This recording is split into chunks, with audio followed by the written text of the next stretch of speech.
Bonjour à tous et bienvenue pour une nouvelle vidéo. Aujourd'hui, nous allons voir ensemble quels sont les 3 profils d'investisseurs les plus courants et lequel peut-être vous conviendra le plus. Allons-y. Avant d'investir, il est très important de déterminer votre profil d'investisseur afin de savoir quel type de produit acheter et quelle stratégie mettre en place pour vos investissements en bourse. Pour ce faire, vous devez déterminer vos objectifs, votre horizon d'investissement et votre tolérance au risque. Afin de déterminer votre profil d'investisseur, vous devez répondre à une série de questions qui aideront à mieux cerner vos objectifs. Tout d'abord, quel âge avez-vous? Quelqu'un de plus jeune aura tendance à investir de manière plus agressive qu'une personne plus âgée qui cherchera plutôt à protéger son capital. Ensuite, quelle est votre situation personnelle? Êtes-vous célibataire avec un fort revenu? Êtes-vous en couple avec des enfants? Êtes-vous en couple sans enfants? Quel est votre niveau de revenu? Combien pouvez-vous épargner par mois? Quelle est la stabilité de votre emploi? Ce genre de questions permettra de déterminer si vous pouvez adopter une approche plus agressive ou une approche plus conservatrice. Quelqu'un qui a de plus forts revenus aura tendance peut-être à avoir des investissements plus agressifs puisqu'il aura plus de capital qui lui permettra de rattraper ses pertes si éventuellement ses investissements risqués ne portent pas leurs fruits. Tandis que quelqu'un qui a un revenu plus modeste devra investir dans des produits financiers moins risqués afin de protéger son faible capital. Ensuite, il faut vous demander quel est votre objectif. Pourquoi investissez-vous? Investissez-vous simplement pour compléter vos revenus ou investissez-vous pour financer les études de votre enfant? Investissez-vous pour financer l'achat d'une maison peut-être afin d'obtenir un apport pour acheter un bien immobilier? Investissez-vous pour préparer votre retraite ou investissez-vous pour atteindre l'indépendance financière? Donc en fonction de chacune de ces objectifs, en fonction de chacun de ces objectifs, vous aurez donc une stratégie différente, plus ou moins agressive en fonction des résultats que vous attendez. Si vous souhaitez par exemple, vous voulez épargner pour constituer un apport pour financer l'achat d'un appartement, c'est une somme d'argent que vous ne voudrez pas trop prendre de risques avec. Donc vous le placerez dans un produit financier plus risqué afin qu'il fructifie un petit peu et qui ensuite, lorsque le moment vient d'acheter la maison, vous avez réalisé un petit gain qui sera un peu un surplus par rapport à ce que vous avez contribué. Tandis que si vous investissez afin d'obtenir des forts rendements, vous investisserez dans des produits à plus haut risque. Posez-vous ensuite la question de votre horizon d'investissement. Souhaitez-vous investir sur le très court terme, sur simplement 2 ou 3 ans afin de compléter l'apport d'un projet personnel, ou investissez-vous plutôt sur 10, 15, 20, voire même 30 ans afin de compléter votre retraite? Donc en fonction de votre horizon d'investissement, vous aurez des stratégies qui seront plus ou moins agressives. Plus votre horizon d'investissement est court, plus vous devrez être prudent afin de ne pas perdre votre capital puisque vous n'avez pas le temps de rattraper ces pertes-là. Alors qu'au contraire, si votre horizon d'investissement est beaucoup plus long, dans ces cas-là, vous pourrez faire un mélange d'agressivité et de prudence en ayant une allocation, on va dire, en pourcentage en fonction de votre tolérance au risque afin justement d'avoir une stratégie un peu plus diversifiée. Ce qui nous amène donc à la question de la tolérance au risque qui est un point clé lorsqu'on définit sa stratégie d'investisseur. En bourse, plus un investissement est risqué, plus il vous offre des possibilités de rendement intéressants, c'est-à-dire élevés, tandis qu'à contrario, moins un investissement est élevé, moins un investissement est risqué, moins les rendements seront élevés. Donc vous devez toujours choisir entre un investissement plus risqué et des rendements forts ou un investissement faible et des rendements faibles. Donc en fonction de votre stratégie, c'est quelque chose qu'il faut garder à l'esprit, sachant que les investissements risqués, donc si vous investissez dans des actions spéculatives ou on va dire des produits dérivés un peu plus sophistiqués, sachez qu'ils ont une forte volatilité, ce qui veut dire qu'un jour votre investissement peut prendre 20%, le lendemain il peut perdre 30%, il peut reprendre 15% le lendemain, suivi d'une autre augmentation de 10%, suivi d'une baisse de 50%. Donc c'est-à-dire si vous avez du mal à dormir la nuit parce que le stress de savoir que vous venez de perdre 30% sur une position, cela vous perturbe, il faut éviter d'investir dans ce genre de produit. Alors à contrario, si vous êtes quelqu'un qui est très confortable avec le risque et que voir son portefeuille baisser de 50% d'un jour à l'autre, ça ne vous fait pas peur, vous serez plus à même d'investir dans ce genre de produit. Donc c'est très important de bien connaître sa tolérance au risque avant d'investir un seul euro dans un actif parce que chaque produit financier vient avec des risques très différents et c'est ce que l'on verra dans une prochaine vidéo, c'est justement les différents actifs et leurs différentes parts de risque. Donc la tolérance au risque, c'est une question clé à laquelle vous devez sérieusement réfléchir avant d'investir dans le marché. Voyons maintenant quels sont les 3 profils les plus courants. Pour faire simple, il y a un profil conservateur, un profil équilibré et un profil agressif. Commençons tout d'abord par le profil conservateur. L'investisseur conservateur n'aime pas prendre de risques. Il cherche avant tout à protéger son capital et à obtenir un revenu de ses investissements ou une appréciation lente sans perte du capital investi. Donc c'est quelqu'un qui va investir des sommes régulièrement dans des produits financiers très peu risqués et il va sacrifier le fait d'obtenir des rendements très élevés en échange d'une sécurité. Donc c'est quelqu'un qui n'aime pas avoir beaucoup de volatilité dans son portefeuille, donc il n'aime pas du tout voir que ses actifs peuvent prendre ou perdre 20% du jour au lendemain. C'est quelqu'un qui aime vraiment la stabilité et la sécurité. Alors pour investir pour être un investisseur conservateur, il y a des produits différents qui existent à faible risque. Donc un exemple de portefeuille, ce serait quelqu'un qui investit une partie de son cash dans des comptes épargne à intérêt élevé, d'accord? Donc ça, vous voyez votre banque et ils vous aideront, ils vous orienteront vers ce type de compte. C'est quelqu'un qui a des revenus un peu plus conséquents, il peut aussi souscrire à ce qu'on appelle les certificats de dépôt. Donc c'est-à-dire c'est une sorte de compte, en fait, un titre que vous achetez auprès de votre banque qui vous garantit un taux d'intérêt pour des placements pour des périodes fixes, mais cela est plutôt réservé aux personnes à fort revenu qui cherchent donc un placement sûr qui n'aboutira à aucune perte de capital, donc investissement peu risqué. Ensuite, ils investiront une autre partie de leur portefeuille, une partie conséquente, dans des produits à faible risque tels que des ETF qui traquent les performances des grandes places boursières, donc notamment certainement l'ETF S&P 500 qui est un des produits les plus populaires pour les gens qui investissent dans les ETF.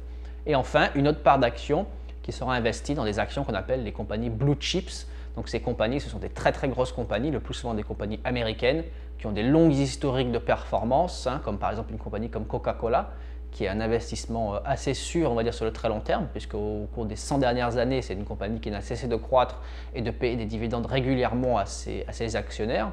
Donc quelqu'un qui a une approche conservatrice investira dans ce genre de compagnie-là et dans des ETF et gardera une partie de son argent sur des comptes épargne afin d'obtenir des rendements qui seront plus faibles que des produits plus risqués, mais qui seront du moins beaucoup plus safe, c'est-à-dire des rendements qui seront très peu risqués. Donc qui est l'investisseur conservateur?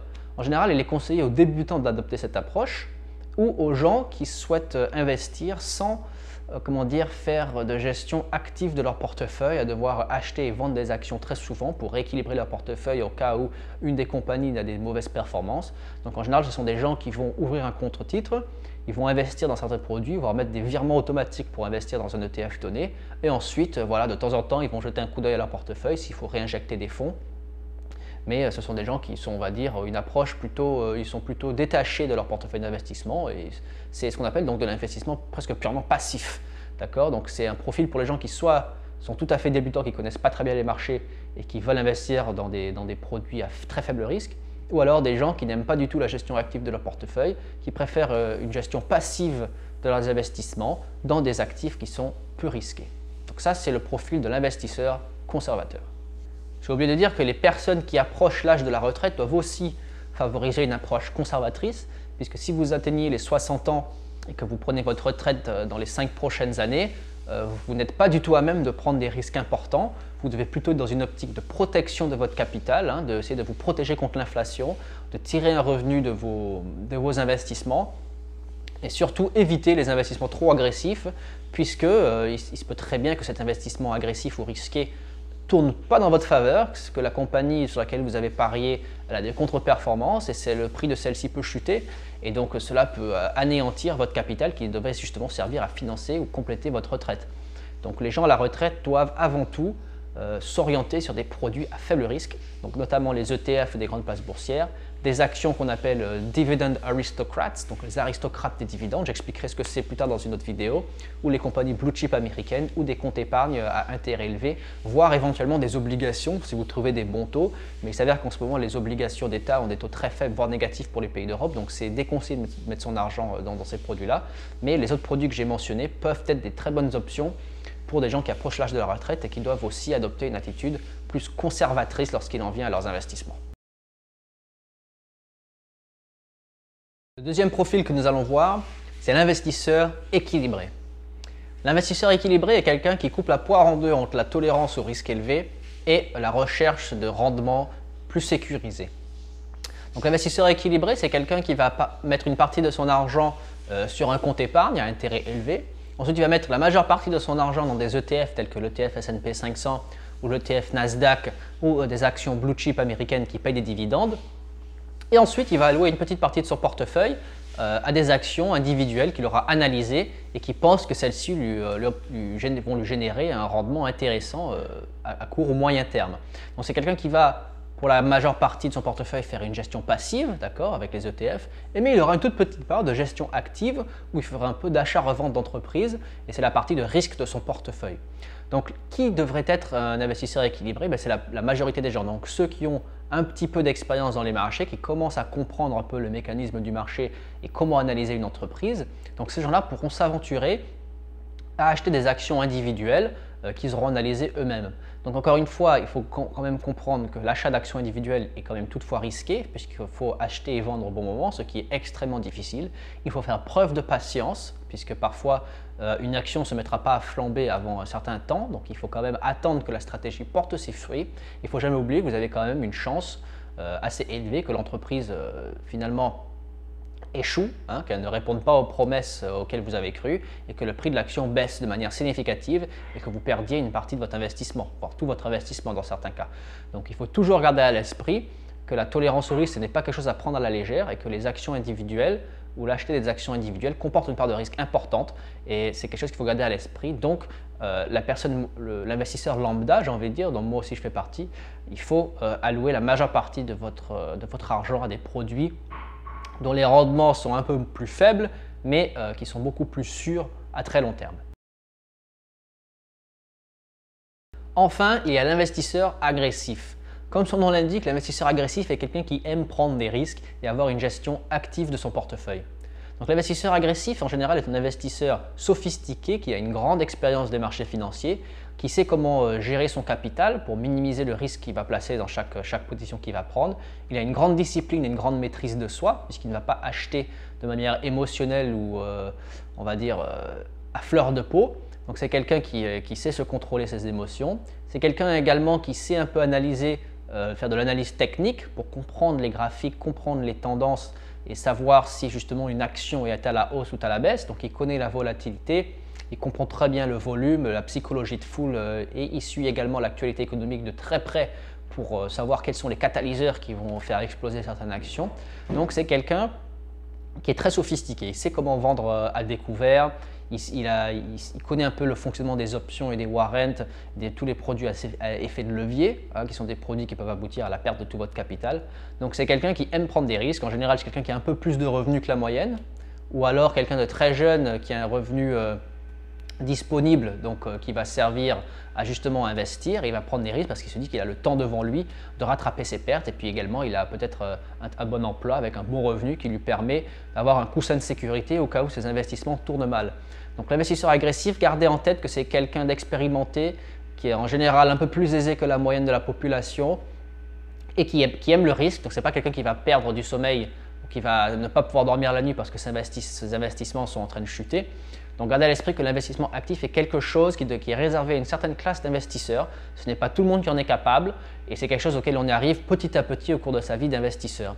Donc l'investissement agressif n'est pas du tout conseillé aux débutants. Les débutants doivent favoriser une approche conservatrice ou équilibrée, mais certainement pas une approche agressive. Si vous souhaitez vraiment essayer de faire du trading, il faut que cela représente moins de 5 ou 10% de votre portefeuille total. D'accord ? Parce que beaucoup de débutants font l'erreur lorsqu'ils arrivent sur les marchés financiers. Ils injectent tout leur capital sur leur compte titre et puis ensuite ils vont placer des ordres où ils vont commettre 50% de leur capital, ils vont le placer sur une action fortement spéculative. Ensuite cette action spéculative perd 15-20%, donc leur capital déjà est en baisse de 20% et ils vont retenter ce schéma jusqu'à ce qu'ils perdent pratiquement tout leur capital de départ. Ils vont retirer les fonds qui restent, ils seront dégoûtés et puis ils vont ne plus jamais retoucher au marché financier en se disant c'est comme un casino, j'ai perdu tout mon argent et c'est une arnaque. Donc justement pour éviter d'avoir ce genre d'expérience, il faut commencer par les débuts en investissement dans des produits à très faible risque et ensuite progressivement au fur et à mesure qu'on prend de l'expérience et qu'on comprend le mécanisme du marché, on peut commencer à acheter des produits un peu plus sophistiqués, un peu plus risqués. Mais au début, tenez-vous-en aux produits à faible risque tels que les ETF ou les actions blue chip ou les actions Dividend Aristocrats que j'expliquerai dans une autre vidéo. Là d'ailleurs ma prochaine vidéo va présenter quels sont les différents produits financiers qui existent, quelle est leur part de risque et je vais vous présenter les produits les moins risqués aux produits les plus risqués. Donc je vous remercie d'avoir écouté cette vidéo. J'espère qu'elle vous aura été utile pour essayer de déterminer votre profil d'investisseur et surtout de comprendre qu'en tant que débutant, vous devez vous en tenir à des approches à faible risque.